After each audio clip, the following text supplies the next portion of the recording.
Welcome to Trust the Journey. I'm Jason Moledzki. Our mission is to live, laugh, love, and learn with you. We're here to create conscious connections, to grow and contribute through our practice of openness, honesty, vulnerability, humility, and trust. Trusting the entire journey.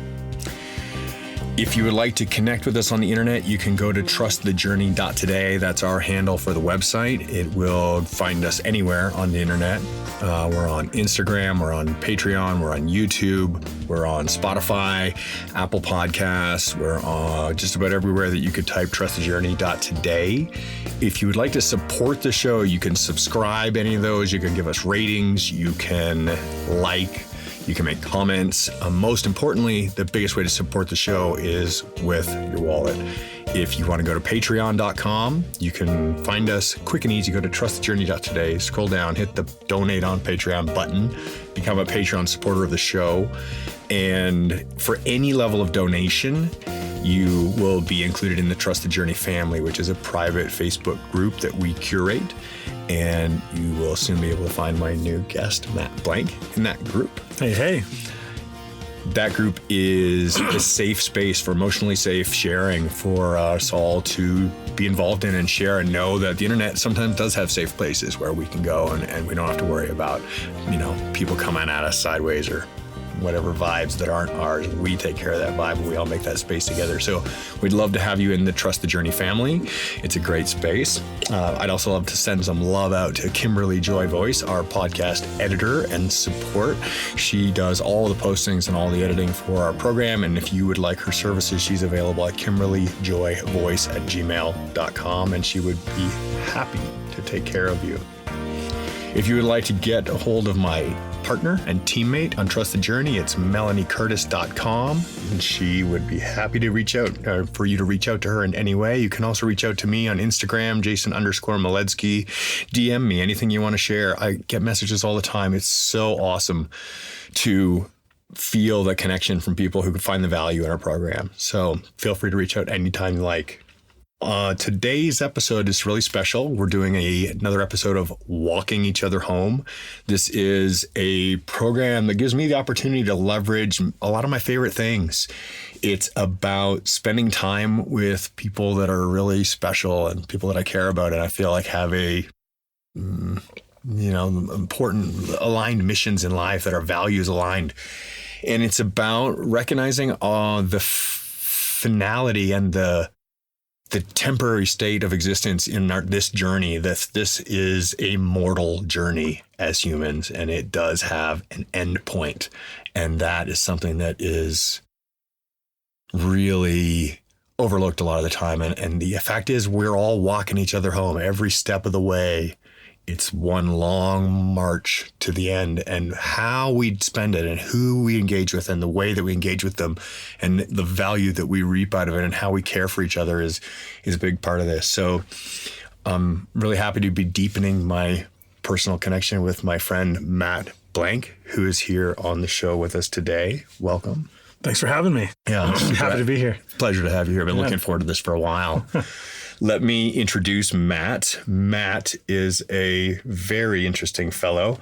If you go to blanketstunts.com, you can learn more about him. He's got his website up there. He grew up in Southern California, skateboarding by day, racing BMX bikes, a lot of times surfing. He's a super creative athlete. And I love the word, if you're talking about creative athlete, you're talking about Matt Blank. Creative handhelds. It's just one of his descriptions for what he's doing with his base jumping these days. And I find that really inspiring. I love that. Also, speaking of creative work, also involved with Disney as a story analyst. So analyzing for Disney. Yeah.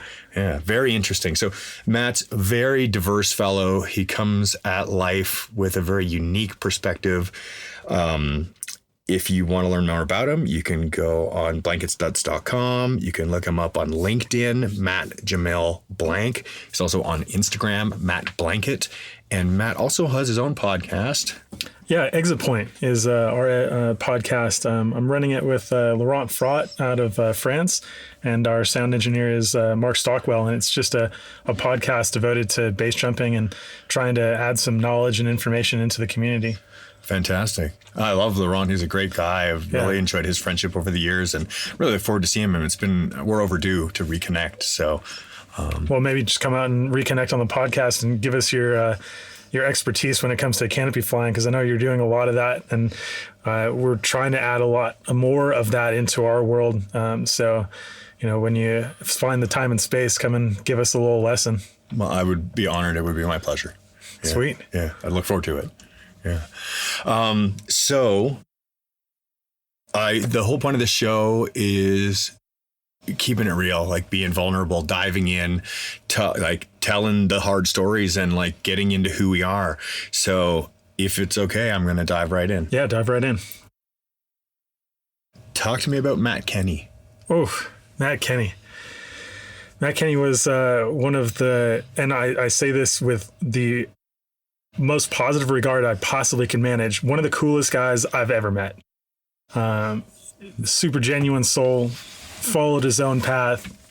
Somebody that, you genuinely enjoyed just spending time with, and also, just a general crusher when it came to air sports. As comfortable in a wingsuit as he was at Burning Man, as he was, interacting in a business, sense, I have almost nothing bad to say about him. And he's also like an incredibly handsome gentleman. So I'm going to jump in here for a second. Yeah, jump in. Because my very first interaction with Matt Kenny was at Burning Man. And I have to say, he was a hot mess. Hot mess? He was a hot mess. We rolled up to his camp to visit, and Jamie, our mutual friend Jamie, had said, "Hey, we're gonna go meet up with my friend Matt." And he came, stumbling out of his tent in some cut-off jean shorts, and he's a very attractive fella. And it's a morning, kind of waking him, rise up after a big night out. And so both my first and last interactions with Matt Kenny were at Burning Man. So, nice. And the introduction was there, and then the closing of the memorial with Sky Family raising a hymn from the temple towards Matt after his passing, and hearing our family of skydivers and base jumpers cheering in our very traditional family way, which is this hymn,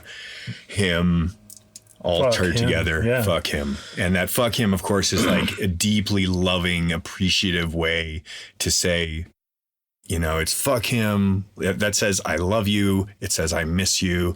It says, I care about you. It says, you're special to me. It says, you inspired me. It's a deeply honoring and respectful way to it's a fuck him, but with a tear in your eye at the same time. Yeah. Yeah. And that was a beautiful moment. Yeah.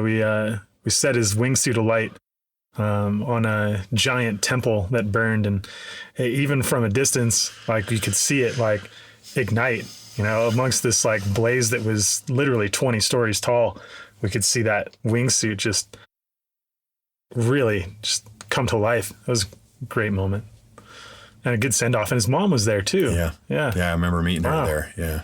What an epic human his mom is, too. I actually just messaged her on Mother's Day, thanking her and saying that she is one of my heroes. And so Mother's Day was just a couple of days ago. Yeah. And that really warms my heart to hear you say that, because I remember spending quite a bit of time with her. It was our friend Sharni Perro who had helped to facilitate her being there, to the best of my knowledge. And Sharni's very matriarchal, right? Like she plays that mother role in our base jumping and Sky Family culture. And she had that interaction going on with Matt Kenny's mom. And I remember sitting down and chatting and hanging out with her and having some of that, like, I can't imagine what it's like for a mother to lose a son. Yeah, both of them too. Oh no, really? Yeah, she lost her oldest son to the military, and then several years later lost Matt Kenny to base jumping. And that's why, like, I feel like she's just one of my absolute heroes, because she showed up to all of the events that we had planned for Matt Kenny. And you normally assume that you're going to have to like support somebody like that, you know, like a parent's coming, like they're not going to understand any of this. Right. And they're going to wonder like what kind of freaky, weird people she's about to meet that like are celebrating her son's death. And she came so correct. It was like ridiculous. Like she came with excess support for all of us. Yeah. Like she looked at all of us and went, oh, let me give all of you a hug. Like you guys seem to need some support here, which was just outrageous. Her perspective on all of it was next level. Talk to me about next level. Oh, hey, easy segue. Yeah. I'm going to take the opportunity. I see it right there. Yeah. So following the 2014, 15, 16 seasons, which saw 30 plus people dying in the sport, amongst them was Matt Kenny. We started to look at the problem of why are so many people dying wingsuit base jumping? And the clear answer was that there was just misinformation across the board.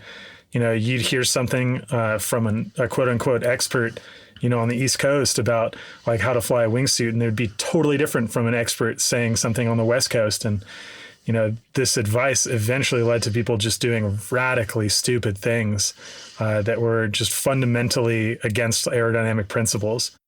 And so we thought like, well, how are we going to solve this? We need to create some kind of standard for education in this world, you know, much like you guys did with Flight 1. And to be quite fair, like we didn't really know a whole bunch about what we were doing initially. And so we followed your model of like, how do we structure these courses? How do we create a team? And eventually we came up with a traveling wingsuit base instruction program that would go drop zone to drop zone and try and educate not only the people wanting to wingsuit, but like all of the instructors as well to best practices and procedures, and try and just level up everybody's game when it came to base jumping and especially wingsuiting. Yeah.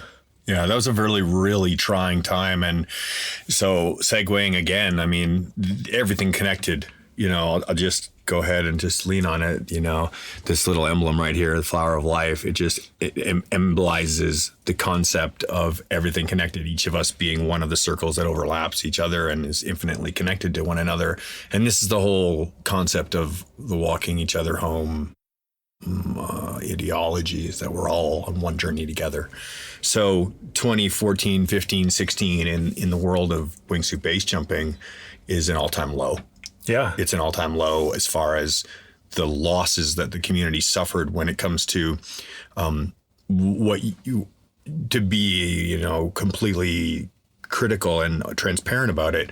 We lost more of the best people than the sport has ever lost in its history. So a lot of the the top tier jumpers went in a very short period of time, which made it really scary for the entire sport as a whole, because it made us question, rightfully so, it made us question, what are we doing? Yeah. And does it make any sense? Are we lying to ourselves? Seriously. Is this just a big joke? Yeah. You know? Yeah, we lost, it was like it's our D-Day, man. Like 2015, we lost 10 people in 11 days. Oh God. I couldn't even catch up with all the people. Somebody would say, oh, somebody else went in. And I'm like, yeah, I already know about that. And they're like, no, you don't. Like somebody just went in 2 hours ago. I'm like, oh my God, can we please just take a break? Yeah, I really wanted everybody to could the world just stop jumping for a second? Yeah. Because I couldn't manage the amount of grief that was incoming. There was so much, it was just stacking and stacking and stacking and stacking. And so this whole period led to the culmination, or it instigated the event that we just recently returned from, which is the last in its series or its lineage, which is the Vegas Sky Family reunion. And so each of these things is integrally connected, right? So we had this growth period where our community really becomes worldwide, largely because of the internet.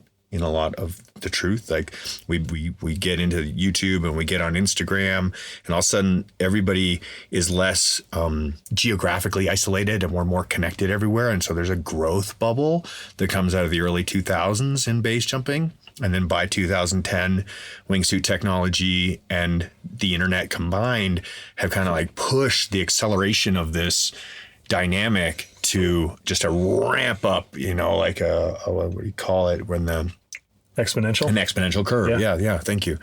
And so I can say with my own experience, I'm now 20 years into wingsuit base jumping, and I'm very happy to still be alive having ridden that ride. No doubt. Wow. At that 10 years in, we were at the crazy part of the exponential curve, and the community grew at such a rate and developed at such a rate of performance that it was almost unfathomable to believe what we were seeing. Like it was like you literally can't believe what you're seeing with your own eyes. And as it hit that peak of potentiality, we also hit our peak of pilot skills and understanding of our limits of our potentials and our emotional availability at the same time. Like it was like a worldwide pandemic of sorts where like everybody emotionally hit their limit and was like, yeah, break please. Yeah. Yeah. What a wild time. So walking each other home, let's come back around, spin the clock back around to Moab 2022. Winter just closed out, and we just finished at least I just finished being involved with a period of a social group that you developed and you spearheaded, and I'm very grateful for you doing so. I would like to publicly express gratitude. Oh, thank you for that. Yeah, thanks for being involved. Like, couldn't have done it without you. No, you could have. No. Seriously. You would have. And you could have, but I was happy to participate. Yeah, but it would have been a lot more challenging, especially initially. Well, yeah, I'm happy to have been involved. So Matt just took the reins in his hands and just took charge, and it's like, hey, I'm putting together Winter Base Club, and every week. Every week we just got together and chatted about some aspect of base jumping that everyone was curious about. And the idea was that, like, collectively we have a lot of knowledge, but individually we don't. And so the prime goal was just to get together and pick up the pieces that people knew and try and like rise the tide. And so we went through everything from, handheld technique to free fall technique to micrometeorology to, mindset. And, we had experts coming in from all different fields to express their expertise. We had medical professionals and paragliders and, wingsuit base jumpers and all of it. And meanwhile, we also shared a bunch of tragedy together as it happened. Our goal was to try and understand why people were going in and avoid people going in. That was like the prime directive. And so, every week we got together and did that. And I think, it had a ton of far-reaching effects. Like, it was hard to see right then in the moment, like what we were, what the effect was. But afterwards, it's not winter anymore. People are still like hitting me up going like, hey, that thing we talked about, I'm still working on it. And, do you have some more advice on this? And I'm like, yeah. And, who can I, contact about this? I want to get better at that. I'm like, okay, these people, sweet. Yeah. So I think at the very least, we started a groundswell, effort, or a groundswell of people wanting to improve their base jumping rather than just like kind of riding along, not knowing where to turn. So I hear you speaking about it in a very, it's kind of logical or technical. We're talking about people becoming better base jumpers, but I'll be honest with you. I went to at least half a dozen of these, and the show was not just about being better base jumpers. It's about being a community. Yeah. It's about learning to listen and respect each other. It's about learning to tell each other to shut the fuck up when they're talking shit. Oh my God, please. Yeah. Let's spend some time on that. Let's talk. Yeah. Yeah. One of the prime things that we opened our meetings with was like, you should be comfortable telling somebody to shut the fuck up, and you should be comfortable hearing, shut the fuck up. That's the key piece. Yeah. Because that's the hard. It's easy to tell somebody to shut the fuck up. It's hard to receive that you need to do that. Right. And why would you? Yeah, well, I mean, what our goal was to get people that didn't know something to start having enough ego to pipe up, and say like, hey, I don't understand that. Like, please, like, shut the fuck up, and give me some more. Like, you just glossed over that. And also for the people that knew something, to check their ego and be able to hear, that they might be wrong. I think, in this world specifically of base jumping, a one piece of misinformation trumps 10 pieces of good information. And it's not something that we have time to consider. If you say something that's wildly inaccurate, and we've witnessed this on exit points and things like this, if you say something wildly inaccurate, and my response to that is like, well, Jay, like, let's consider another option while everyone kind of like thinks about both your point of view and my point of view on this, right? Right there, everyone like starts to consider and package the misinformation that was just spread, versus if you say like, yo, shut the fuck up, man, right? Everyone goes, okay, hold on. What I just heard might not be something that I should like write to memory, right? It's like stop the record. Let's chat this out. It's important. Not a like, oh, you've got your opinion, I've got my opinion. Like, there are certain times where that is just not appropriate anymore. And so that's where like the shut the fuck up came from. So thank you for that. I think we each told each other that at some point throughout the series of events, where we're like, so one of us starts to kind of just elaborate on something without complete and utter confidence and clarity that what we're saying is fact.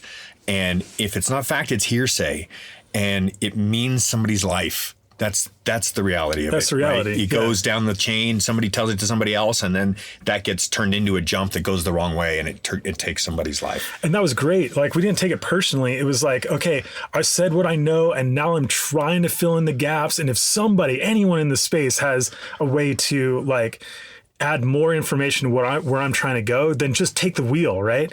And so like I would start explaining something, and then I would start trailing into like, oh, I'm really struggling here, and then Jay would just be like, okay, shut the fuck up, and I'd be like, okay, fine, and then he would take the ball and we'd keep adding the information in, right? And then he would trail off and be like, okay, shut the fuck up, I know what I'm saying now, all right, let's go, right? Yeah. And by being able to pass the torch that quickly and aggressively, everyone got, I think, a better picture without having to consider like a bunch of spurious and, nonsensical information. Yeah. One of the things I struggle with, and I can see many other jumpers struggle with the same thing, is personal opinion versus observed facts, and with air sports, specifically air sports, I mean, we don't even have to just say base jumping. We can say air sports as a whole, human flight, even down to like core principles of aerodynamics. There's a lot of disagreement. Yeah. There's a lot of disagreement, and there's a lot of assumption, and you just have to sometimes you have to go on faith or information that may or may not be creditable, and there's a lot of assumption in it, and it means we don't have hollow bones, we don't have feathers, and birds fly into shit all the time. Birds crash, hit walls. I've seen birds fly straight into the ground and kill themselves. Yep, a number of times. Terrain. Kabam, right? So the bird is no less fallible than us. They have it much easier because they're built to fly. But as we try to fly, it's going to be even harder for us. And we need to be cognizant of that and really considerate of it. So here's the challenge. We end up, and I'll use this example as you're on an exit point, you're about to jump, you have somebody who has one opinion, somebody who has a different opinion. And these are personal opinions or feelings about a particular, yes, I want to jump, or no, I don't want to jump, and here's why I would or wouldn't, or whatever the conversation might be. And there's somebody in the middle. And you could have these two people with different opinions, different experience levels, different life goals, different whys for why they're jumping, what are their motivations, and they have different, decisions. One person's like, yes, I'm going to go because ABC. Other person, equal experience level, could have decades in the sport. Both of them, equally qualified to have an opinion. And the other person goes, here's why I'm not going to go ABC. These are my reasons. And so you have two decisively different opinions, and then most likely you have a junior jumper or a student or an up-and-comer. And this is just an analogy for life here, folks. We're just talking about this is how we learn from each other. We don't have to be at an exit point. We're just in a conversation about how we deal with our partner in life, or our family, or our job, or how to react to a certain situation. This is reacting to a situation, and you have one person guiding you to go one direction and another person guiding you to go another direction, and you're left looking at your mentors or your more experienced elders, the ones who are there to help you make a decision, and you're left having to assess and take whatever each of them has to say and make it your own, and then make your own decision, right? Yeah, absolutely. Yeah, at the end of the day, it's just you out there. None of us are going to feel the consequences of your broken bones, and so like everyone can have an opinion, but like it doesn't serve you to follow theirs, and no matter what their opinion is, like it's not as useful as the objective information that they could give you on that exit point. Like rather than saying like an exit is jumpable right now, rather let's talk about what the conditions are and what kind of techniques we are using, and all the other aspects that are more like written in stone than are like opinions of like, oh well, I think I can manage this exit point, so like I'm gonna jump, and I think everyone else should, because like we're all in a group and it'd be easier if we're all down there together and blah blah blah. So let's circle back to Matt Kenny. Okay. What were the circumstances, if you would be so kind as to fill in some of the blanks for our audience? Well, I don't know a whole lot because I wasn't on that jump. Okay. So that's a great starting point, just to be a clarifying statement. Yeah. If you're not firsthand witness to something, you're not involved with something directly, everything is hearsay. So it's a great place to start off with. Thank you. Yeah. Though I was one of the first calls that was made after that incident.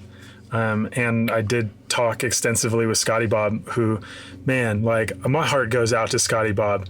Like the amount of times that he has flown through a line and then landed and looked back and not found his friend because they had gone in are just unfathomably high, way too high. So what happened from my recollection is that Matt was following Scotty Bob through a line. And it was through two desert towers that constricted and also took a jog. So imagine like flying through a slot canyon that turns right, that also like diminishes as it gets as you get lower into it. Yeah. And it's pinching. Yeah, pinching. And so Scotty Bob was a little higher than Matt on the line and made the turn knowing where it was. And Matt was just a little lower on the line in the constriction point. And when he went to like lean over and make that turn, he basically like slid out into the outside piece of the wall. Okay. And then got you basically went in that crevice, like inside of a desert tower, like in the middle of it. Okay. And this was 2016. 2016. So right at the peak of the crest. That was the peak year was 2016. Yeah, I think there were 30 plus deaths 2016 as they were on 2015, and I think there were like high 20s, if not maybe a 30 in 2014. Yeah. Which, just to put a point on this, each one of those years marked more death than the entire 1990s combined in base jumping. Each year was an entirety. Was an entire decade of base jumping. Yeah. So that says something about there's a couple things to factor in there, which is for those of us who are lifers, and I would consider you a lifer in the community because it really becomes our whole life. You know, it's our whole family. It's everything we do. And if we ever stop jumping, it doesn't matter. These are our friends and family forever. So the number of people who base jumped 25 years ago was in the hundreds. Yep. Right. And now the numbers of people are in the multiple thousands. Yep. So the total number of people participating in this sport is so much higher. So we have a much higher rate of participation, which means you're going to have much higher numbers. But the actual amount of human error that was occurring was also extremely escalated. So I want to kind of bring that back to the work that you're doing, or that we're doing, or we're all doing towards trying to help guide our younger family. And the Winter Base Club being a prime example, we had membership there who had 0 base jumps. Yep. Baby birds who had signed up to skydive because they planned to become base jumpers, and they're following the route to that path. And they've been guided that way through through the system that's in place in our community. It says, hey, if you want to become a base jumper, you should follow this path of learning to skydive first, and then coming to seek out mentorship and a school. And so we've got these baby birds in hand, and we're trying to care for them. And that is literally the concept of walking each other home. We're walking each other to the edge of the cliff, walk each other to a bridge and saying, okay, baby bird, off you go. Yeah. Quite literally. Quite literally. Yeah. Yeah. So I want to put a lot of respect out for that. I've personally I can relate in a deep way, as I've taught many people to base jump and mentored many people over the years. And I have a lot of appreciation and gratitude for the effort that you particularly put forward in this community. Because in Moab, where we both are right now, we're kicking it in Moab. We're in Claude today. We're in Claude Dam van. This is my Sprinter van. Yeah. He just got a little rebuild, getting ready for a fresh season on the road. It's beautiful in here. In Moab, there's a lot of jumping. This is a world-renowned location. People come from all over the world to jump here. At times, there'll be hundreds of people here jumping at once, and it has been a destination recreation of all kinds, but specifically for base jumping, it's, I'd say, top 3 places in the world to go base jump. And we have a huge local community and needs leadership and mentorship. So I'm really stoked to see what you're doing. And I think I remember reading in some of your biography that you have a degree in psychology. Yeah. I have a degree in psychology. Specifically, it was for social behavior and with a focus on sports psychology. Awesome. Yeah. Awesome. It really comes through in the work that you do, and it's a pleasure to watch your work. And thanks. You. Yeah. It served me well. Everybody always asked, whoa, have you done anything with your degree? Asking if I had gone into formal therapy. And I'm like, yeah, I've done a ton, though I've never done that. I know that, this, having mentored and taught all these people in air sports, you have to dispense therapy to these people. Yeah. Getting somebody to perform optimally in a radically dangerous environment, is more about them controlling, or at least understanding their emotions and how to react, than it is giving them a prescription of do this, then this, then this, and everything's going to work out.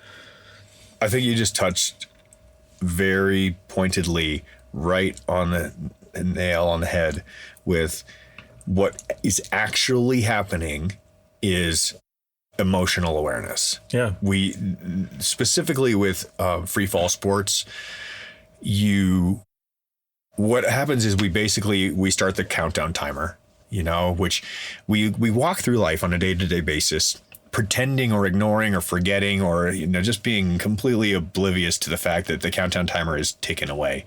We do so with such blatant disregard that we whittle our time away on Facebook or Netflix or like doing something completely like, do we just waste our lives, literally waste our lives at times where it's like, nah, whatever. I just don't, whatever.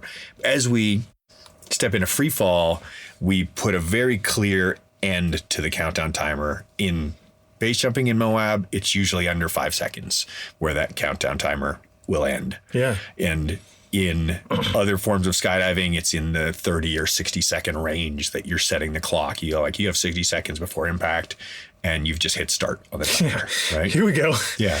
And so it brings us into this state of appreciation, right? Where we now have to appreciate that we only have, 30 or 40 seconds left to live. Yeah. And what do we do with them? Yeah. Yeah, you really got to have your shit together. Like there are no slow problems in that environment. And so all of the issues that you're going to face are, in my opinion, going to be, driven by emotions because it's too fast of an environment for analytical thought. You can't like crunch what's happening and then analyze it and then come up with, a prescriptive action. Like you just have to feel it and do it. It's a flow sport. It is a flow sport. And so that's more about, for me, trusting my emotions to give me the right cues at the right time and intuitively understanding, the mechanics of what I need to do. Right. So like when somebody gets into those sports, I think it is largely about aligning their emotional and physical sides so that they are in unison and ready to operate effectively and calmly in that environment at speed. When you start a 5 second countdown, now to clarify some math for anybody who's not already a base jumper, 5 seconds to impact, how many feet?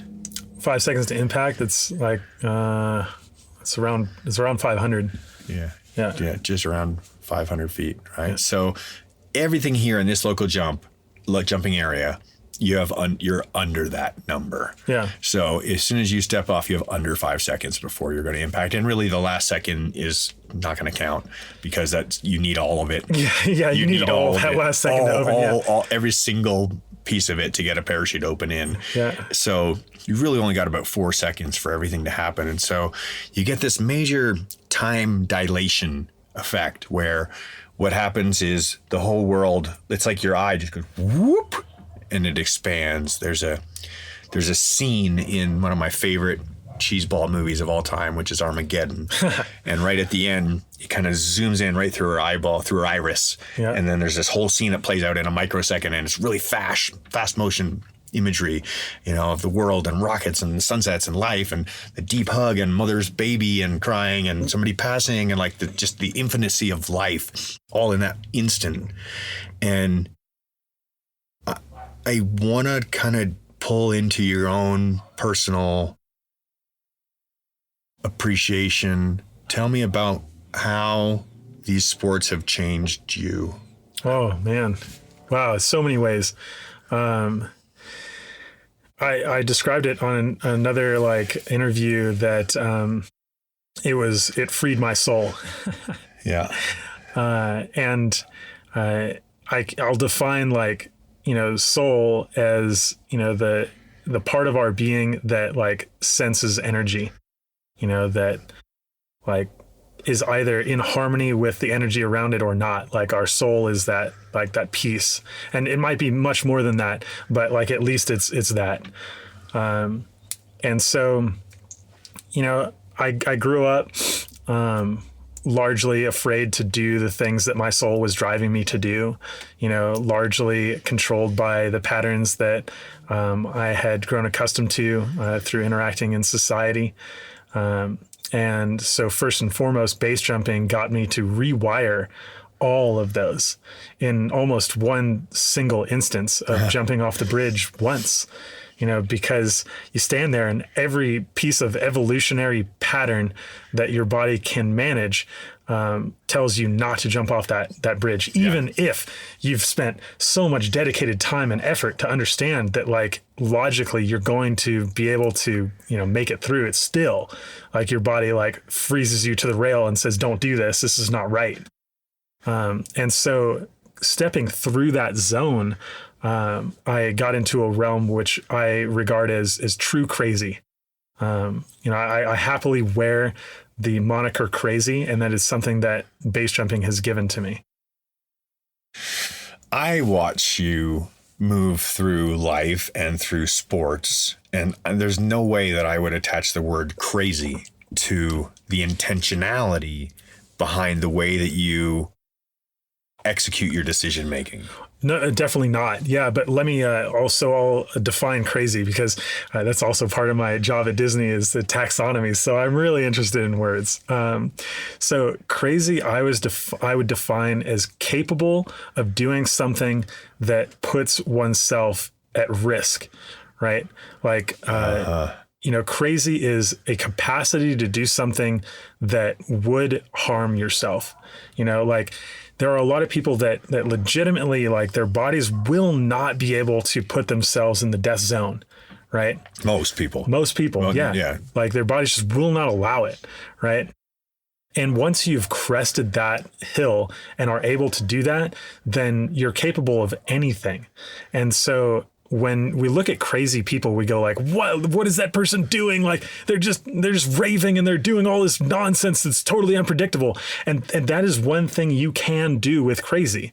Like, you can do totally unsustainable, totally wild things. You can also do, like, incredibly altruistic, incredibly, compassionate things. Like, I would say Mother Teresa is a crazy person, like, totally devoid of self-interest, for this one goal, right? And so crazy to me is a capacity to do anything. I love it.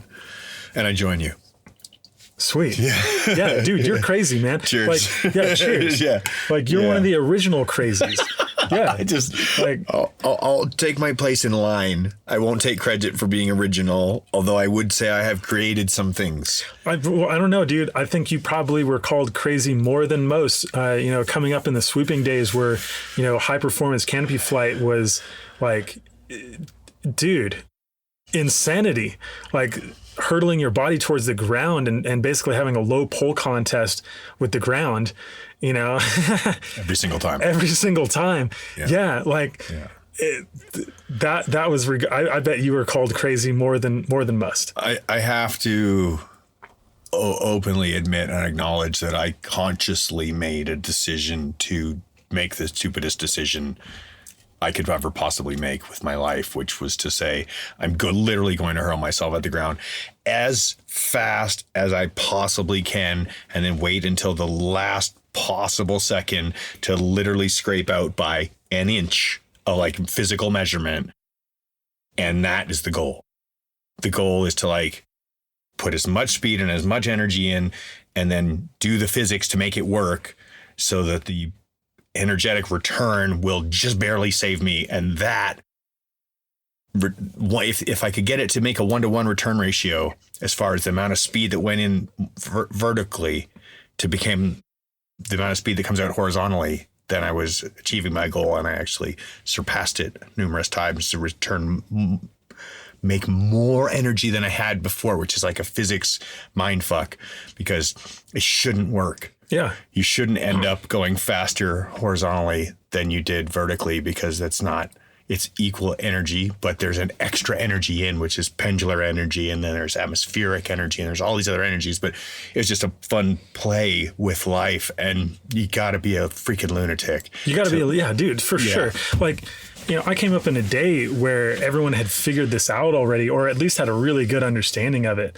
right? Y'all invented that. And, in order to do that, like, a human body was not designed to be going a terminal velocity speed or a critical speed at the ground and be calm and executing. Like, it wasn't designed to do that. It was designed to avoid that situation at all costs. Like, you had to design that in, and that's crazy.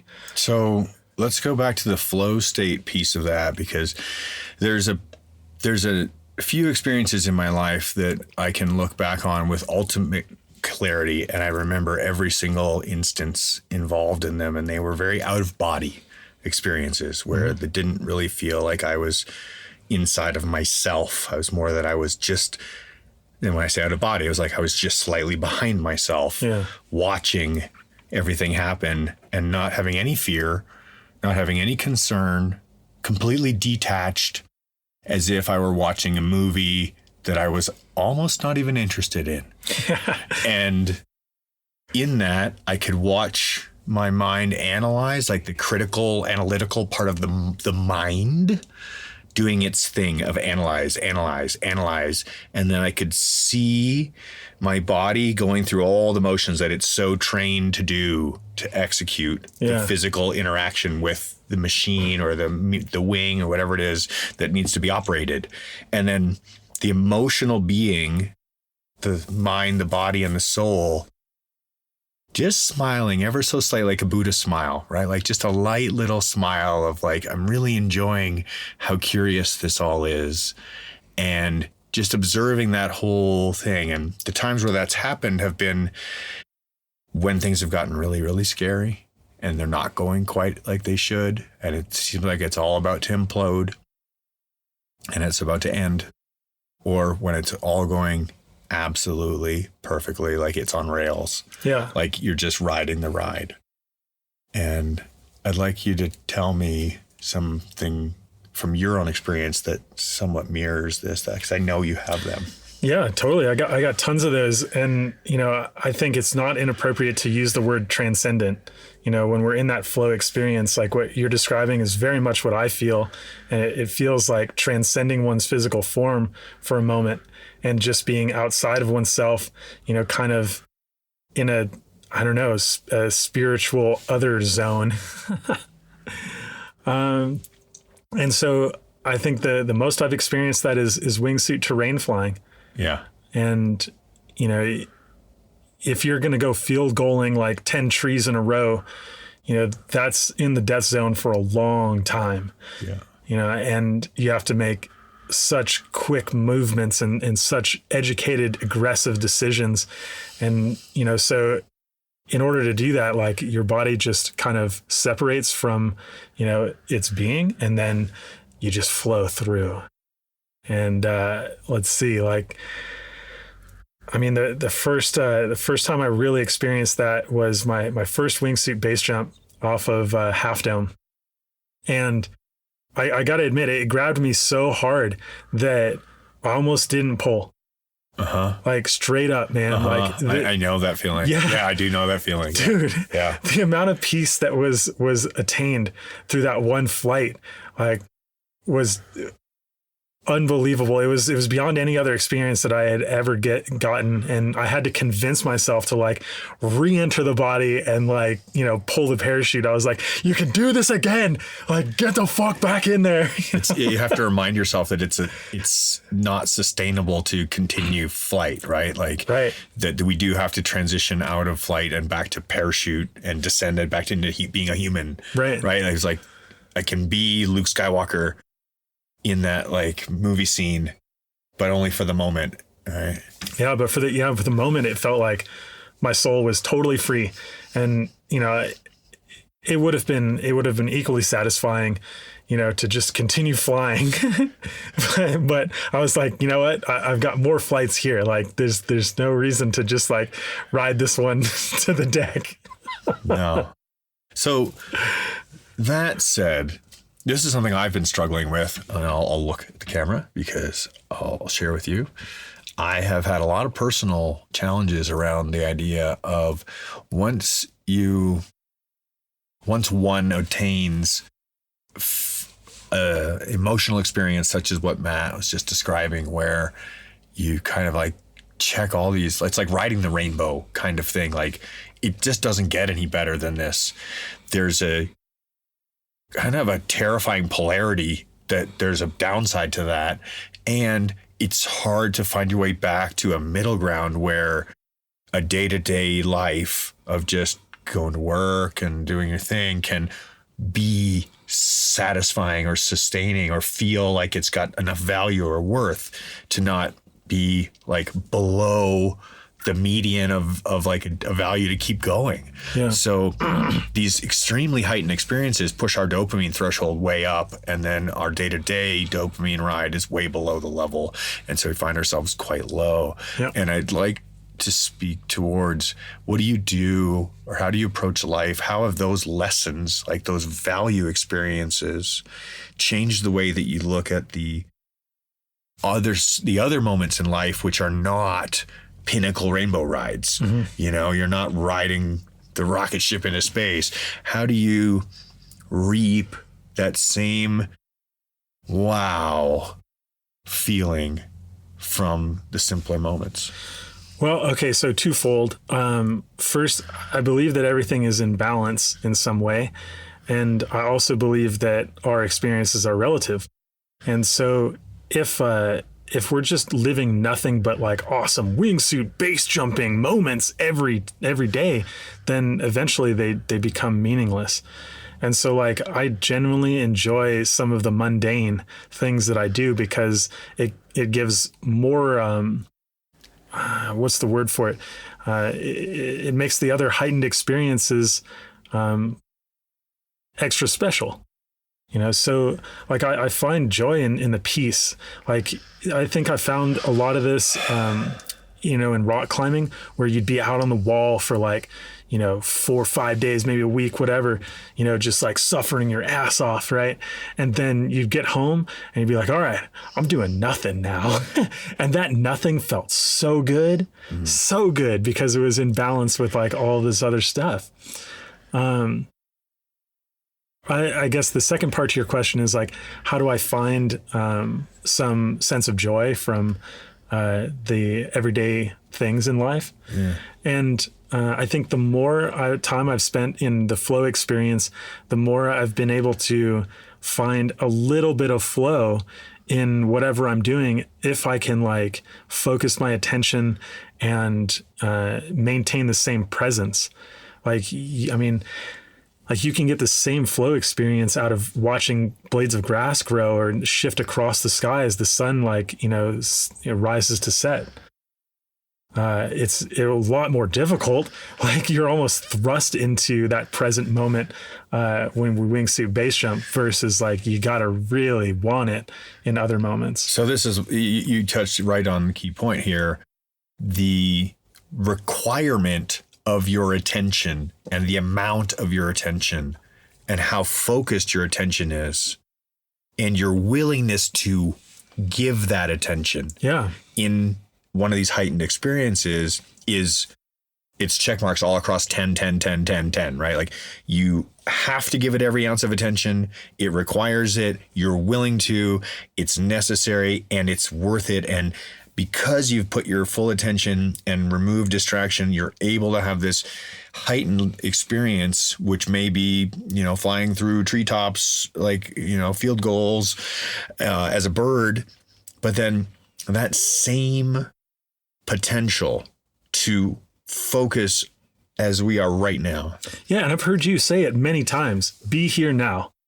Yeah. Right. And it's as simple as that. Like this conversation is a flow experience for me because we're both here now. Yeah. Like I'm not thinking about what I have to do tomorrow or what I did yesterday or whatever's happening outside of this van. I don't fucking care.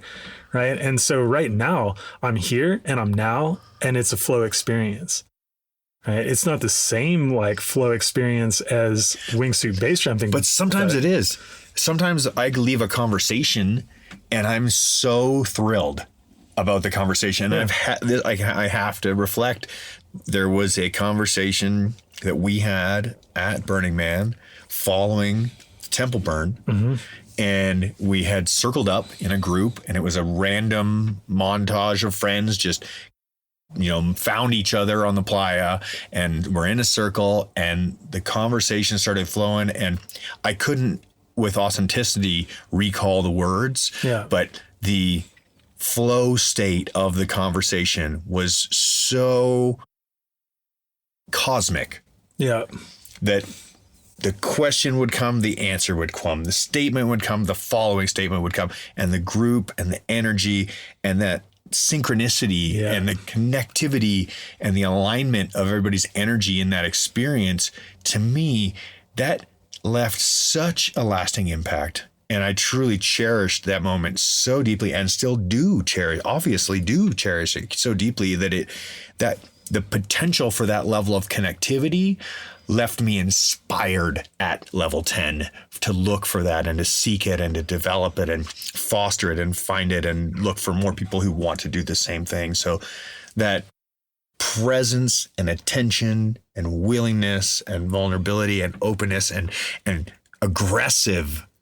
the aggressiveness of that, like, I'm just going to throw it in here without fucking being afraid for a second of how I'm going to feel about it or what. It's just right to just go with it. And I just love that. It really anchored our friendship. I want to say that. Nice. Yeah. It was a beautiful moment. It was fantastic. And it just enthralled me. And it really pivoted my life in a direction that made me go, wow, that was inspiring. It was one of the best group hugs that I've ever had.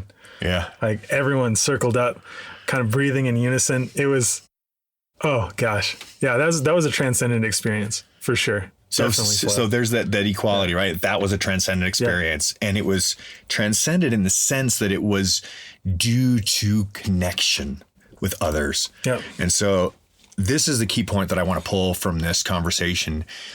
I can look back, and I think you may as well reflect on this in a similar way. And this is, I might wrap things up with this. Okay.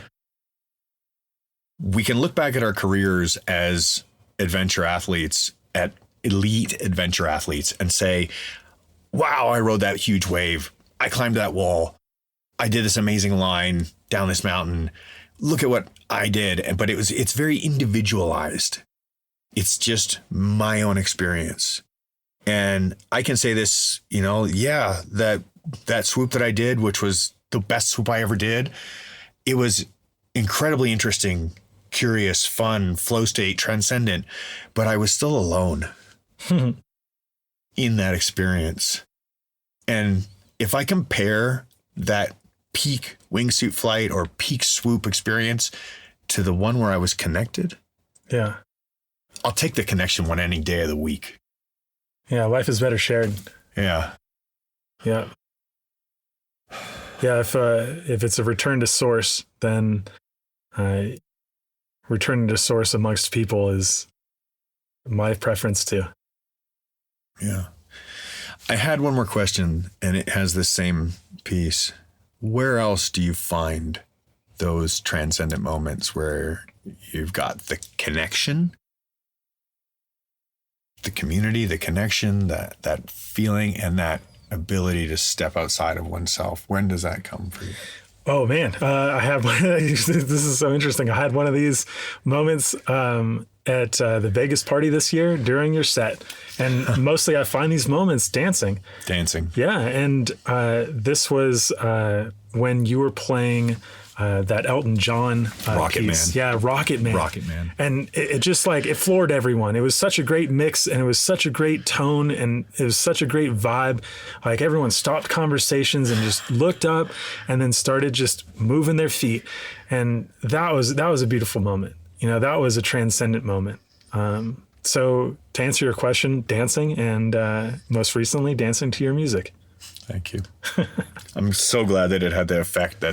That's the desired outcome. I can remember looking from the stage and seeing people hugging each other, and people turning and raising that celebratory fist in the air of yes, this moment right here, right now. Exactly. Yeah, us. Present, yes, us connective, and us emoting. Yeah. Us emoting, us really feeling all of it. Totally. Yeah. I love you, man. I love you. Yeah. Oh. Thank you very much. Thanks for the conversation. I really appreciate it. This was rad. Yeah, I really appreciate this too. And I'll look forward to more conversations, both on air and in person and private together. And it's been really special to have you on the show. Thank you very much for being here. Yeah, most welcome. If you want to find Matt, blanketstunts.com, Matt Blanket on Instagram. Podcast is Exit Point. Where we find that? It's everywhere that you can find a podcast. Okay. Is there anywhere else that I've missed? That's it. Yeah. That's the list. All right. So thank you, everybody, for listening to this episode of Walking Each Other Home. It's the journey that we're all on together. I look forward to conversing with you more about your journey. If you'd like to reach out to myself or Mel, you can find me on Instagram, Jason_Maledzki. Feel free to DM me anytime you want. I love receiving your messages. We'll walk each other home. And you can reach Mel at Melanie Curtis. You know where to get Matt Blank, blanketstunts.com. If you'd like to support the show, Patreon is truly what is making this happen for us. We've been just putting it out of pocket for years, and we're happy to do so, and we'll keep doing it. But if you want to put your money down, we'd love to have you, and that will get you the invite to the Trust the Journey family. So donate on Patreon at any amount, trustthejourney.today, and love to see you in the Trust the Journey family. Thanks again to Kimberly Joy Voice, our editor and producer, and keep loving, keep laughing, and keep trusting the journey.